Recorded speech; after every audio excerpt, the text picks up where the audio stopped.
Hello everyone and welcome back to the day-night show match between Caesura and Anticitizen, each player taking one game. In the bottom left we have a favorite for the match today, playing as the Terran pieces. It is the blue Terran, Caesura.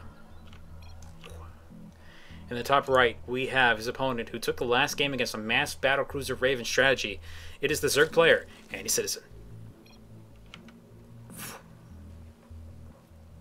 Freaks asking me what do I prefer about the strong colors. Personally, I like the banelings. I'll be honest.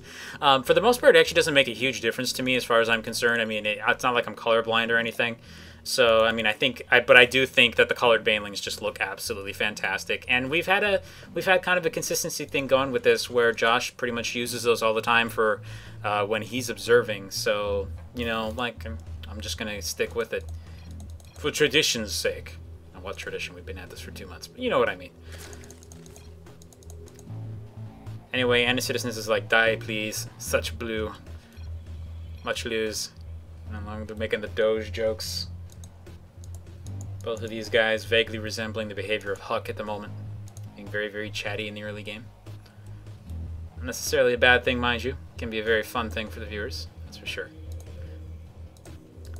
Nothing particularly crazy going on just yet. No attempts at a proxy, no 6 pulls, nothing weird. And it looks as if we're going to probably see a more normal game from here. Yep, nothing particularly crazy going on. Moving out those overlords. Going to go for that hatchery. Looks like hatch first this time. Traditionally gone very well for Anticitizen as a play. Hasn't had too much issue with it. Terran's grabbing the gas, getting the barracks up. Looks like he's going to be going for the usual Reaper Scout. Not too much reason to get it at this time otherwise. You can do a number of other things with this. It's just not very common. Like Day9 was actually saying earlier today when he was casting with Total Biscuit with the Nation Wars. I can't remember the exact game he said this in, but you just don't see Terrans do non-Reaper openings very much anymore. It's just really, really common to see that happen. And this is really not an exception, to be honest, over here in the show matches. This SCV is wondering why he's running around the outside of the map in order to do this.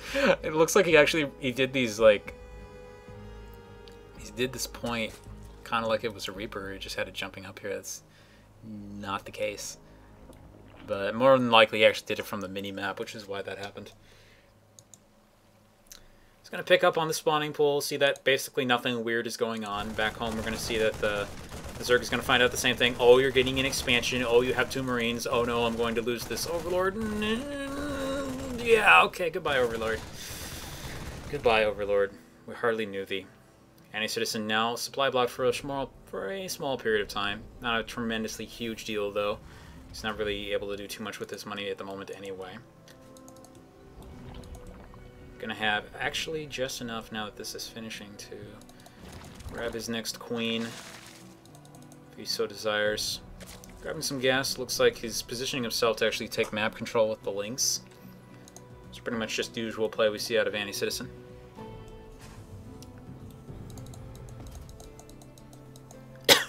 Whoa. And ZRQ is asking, he says he doesn't think he has enough gas for GG Lords yet. Well, you know, that's probably true. I mean, this is something of the earlier stages in the game. It would be pretty kind of insane to see Brood Lords this early on, though I have considered some time for fun. We should have a weekend, or perhaps even 2 weekends of Imba League. We'll have day-night show match Imba League, and players will just give us a restriction that they particularly want to use, and we'll cast whatever happens. But today is not that day just yet. We're not doing that quite yet. I do think that would be fun, and I have a feeling a lot of people would be up for it. If you are interested in that, do let me know afterwards.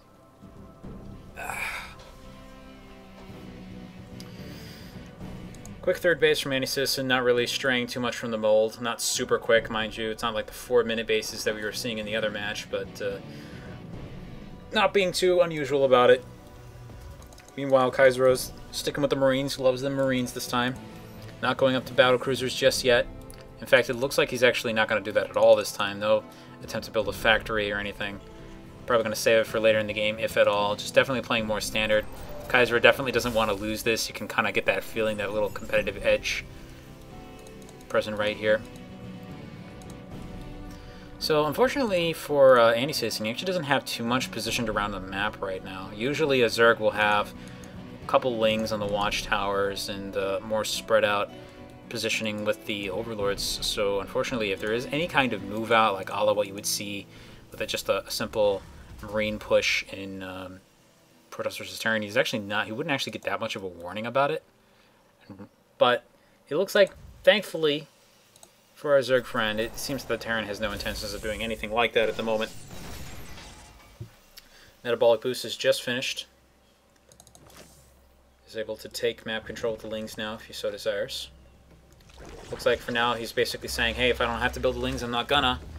I'm just gonna continue to build up my tech and my drones. Okay, there we go, 8 Lings. Most likely just to check on what the Terran's doing. And he said, and here we go, here's that move out. Push. Going a little bit forward here from Caesura. Now, realize again, if he had a Ling on this watchtower earlier, he would have been able to have some idea that this is coming. Could be spine crawlers going on now, just more Lings being produced. But now, this is his first warning. He's actually just seen this. That Overlord's going to go down. Unfortunately, thankfully, it's not going to supply block Anticitizen, but it's going to put him in kind of an awkward position. This Queen at the front has a good chance that it might die right here. Pre-spreading on the Marines just in case there's Banelings present. Baneling's actually just about to be morphed, and they're going to finish, unfortunately, just a little bit late here. It looks like they're going to die. Kills off the Overlords, which might actually be the saving grace of Anticitizen in this situation. Does a decent amount of damage to the Marines that they probably could have avoided altogether. And unfortunately, there just isn't much here to defend otherwise. Going to lose the Evolution Chambers, losing this Queen, taking a lot of damage right now. And this one Baneling just didn't get to finish morphing, and unfortunately, I don't think the same can be said for any of the other Banelings. 2 of them do finish, and unfortunately die before they actually get to the Marine Ball. And I think, okay, 38 Lings coming out, 8 of which are going to immediately be obliterated by this Marine Ball. Anticitizen can stabilize from here, but it's going to be a little bit tricky. He's going to lose. He's lost the hatchery. He's losing a lot of drones. And it kind of depends on whether or not these Marines actually get up here in time. Meanwhile, back home, Stim is actually being worked on. Will it happen? Will the Banelings? The Banelings do come out. Decent splitting here from Caesura. Keeps most of his units alive. Is losing some more Marine reinforcements at the back here, and he actually has not been super on top of getting that trail of Marines across the map. Had he been a little bit more, and I can see 1,700 minerals there, Nail would already be in the coffin, if not, pretty much is at this point, but it's going to be a little bit difficult to make that happen. I don't think he's realized that there's 2 Banelings right there. He's actually positioning his army right on top of it, loses all of the Marines right there. Does have some reinforcements coming up behind this, but I think this push is pretty much over at this point. Does have actually Overlord speed now, and unfortunately this Overlord does not want to use his speed to live. Live. And I gotta say, Anticitizen has taken some pretty serious damage, but the important thing is he's not dead. So it may be possible for him to come back from this. Like I said, Anticitizen has not Caesura has not been keeping up with his macro back home super great. This is not a great wall off against Banelings. With enough reinforcements behind this, he can actually just run this over, especially if he catches Caesura by surprise. If he's not able to do the pre-splitting like he was last time, Caesura did a pretty good job with that, and I think he's expecting to be able to just run over his opponent right now, but no variance whatsoever in the composition means that these Banelings are going to continue to be extremely effective. And holy crap, those things are bright with strong colors on. See, this is why I want strong colors on, is I love to look at my Firefly Banelings, because that's basically what they are. He's moving forward in a straight line rather than a ball right here, which means these Banelings are actually going to be considerably less effective. Never mind, they still kill everything. Alright. And boom. Marine Force is completely decimated. Back home, we have 5 reactors actually just about to finish here, so he's going to get that Marine production to overdrive. And he's trying to go for a 3rd. Yes, risky. Absolutely no doubt about it. The Zerg can get up in his face and stop this from happening, because he's basically got no army. But, you know, will Anticitizen be going for that, or is he a little bit shell-shocked? You know, he was talking about how he's getting a lot of nerves. He's getting a lot of the shakes going on in between these games. When that happens to you, sometimes you can go into autopilot real easily and just get super zoned in to the moment, not think about checking for an attempt on a 3rd like this. It shows great presence of mind from Caesura to actually attempt for this, though it looks like he's actually probably going to get away with it too at this rate. Again, like no Overlords down here to spot anything like this happening. And I gotta say that I think that's probably Anticitizen's biggest weakness at the moment, is just the fact that he's doesn't have just not enough presence on the map that he should. Anyway, a lot of Banelings being morphed down here, and as you can see, still no variance in the composition whatsoever. We do have +1 armor about to finish, and he's producing 15 Marines at a time. But man, he's breaking that A key. He's not building anything else at this point. And there we go, finally a factory. Looks like he's got something else planned up his sleeve at the moment.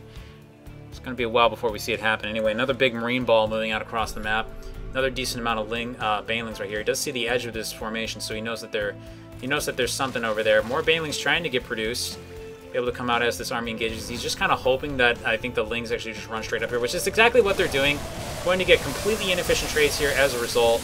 And here comes the rest of the Marines. He's actually balling them up, and here comes more Banelings, which I have a feeling he didn't quite expect to see happen. He did lose a lot of Marines there, but unfortunately, Anticitizen did not control that quite well enough to actually keep the Marines from getting up here and doing some damage. So they're going to take out these two Overlords, go for the base again. Decent stutter stepping is actually making his Marines slightly less effective than they probably would have been otherwise. Trying to split up his units up here, they're actually going to get obliterated as a result. Really badly overstimmed, no medevacs to help out with that. He's going to kill this hatchery again. Severe, incredible annoyance for the Zerg. The ironic thing is that this actually doesn't matter too much because he's got... Oh, never mind. Yeah, he's got 2 bases worth of workers anyway. So until he mines out up here, the fact that he keeps losing this base is just an issue from a production standpoint, not from a economic standpoint. Still has this base going strong down here, so his economy's not out yet. Got to give Caesura a hand, though, is that, you know, if you constantly produce Marines at anybody, eventually you can kill them. And good splits right there, keeps most of his Marines alive. This has been a really, really messy game. You can even see that down here, just so many Marines, and when I say I don't mean like from a technical standpoint, just so many things dying here. Definitely more for the for Anticitizen just because of how many Banelings he's had to make, but oof. Marines are inevitably worth a lot less. That is true. And I think Caesura has finally pushed over his opponent a little bit too much here. 3 Mutalisks coming out, probably not going to mean a whole lot going forward. Does have Banelings morphing at the back, and if they get like the almighty Baneling explosion on these Marines, there's another ball coming up back here. So pretty much the knife in the coffin in head, and not the knife in the coffin. Maybe like we'll go vampire, the stake in the coffin at this point. Baneling's coming out to the back, actually does manage to clean that Marine ball up, but hey, look, there's another one. Here we go. And I think that was neoplating, yes. He's actually splitting off and going to this 3rd base now. He's realized that, how do you still have this much stuff? Gotta be that you have something else on the map. A lot of Mutalisks actually coming out here. Unfortunately, they're going to discover that Banelings are probably what he needs in this situation. There's the GG from Anticitizen.